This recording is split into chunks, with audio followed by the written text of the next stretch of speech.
মধ্যপ্রাচ্যে যুদ্ধ, রাজ্য জুড়ে সেলে টান। বিভিন্ন জায়গায় দেখা যাচ্ছে রান্নার গ্যাস নিয়ে উদ্বেগে গ্রাহকরা। ডিস্ট্রিবিউটরদের অফিসে লম্বা লাইন, সময় মতো গ্যাস না পাওয়ার অভিযোগ। দীর্ঘক্ষণ লাইনে দাঁড়িয়ে রয়েছেন, সমস্যায় পড়েছেন গ্রাহকরা। গ্যাস বুক করতে পারছেন না তারা, কোনোভাবেই বিপাকে পড়েছেন সাধারণ মানুষ। ইতিমধ্যে শিলিগুড়িতেও সে একই ছবি উঠে এসেছে, যেখানে ডিস্ট্রিবিউটরদের অফিসে গ্রাহকের লম্বা লাইন। শহর থেকে জেলায় হয়রানি অব্যাহত সাধারণ মানুষের। জ্বালানি সংকট নিয়ে কি বলছেন মন্ত্রী শশী পাজা, শোনাবো আপনাদের। আন্তর্জাতিক মহিলা দিবস উপলক্ষে ভারতবর্ষের মহিলাদের জন্য একটা বিশেষ উপহার দিলেন নরেন্দ্র মোদী, এই যে গ্যাসের দামের বৃদ্ধির মাধ্যমে। এই যে বলছেন যে ভারতবর্ষের বাইরে পৃথিবীতে যুদ্ধ হচ্ছে, আপনি গৃহযুদ্ধ লাগিয়ে দিয়েছেন, আপনি রান্নাঘর হেসেলেতে যুদ্ধ লাগিয়ে দিয়েছেন। গ্যাস কিনতে পাচ্ছেন না।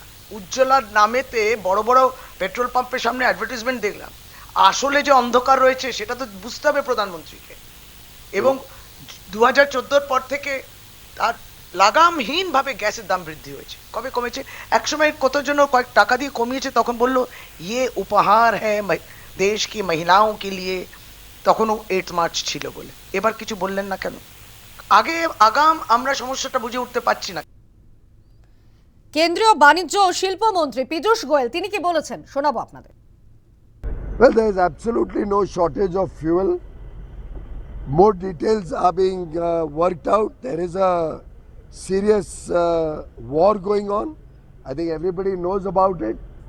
The people are seeing it on television. You are showing it relentlessly. And in this situation of war,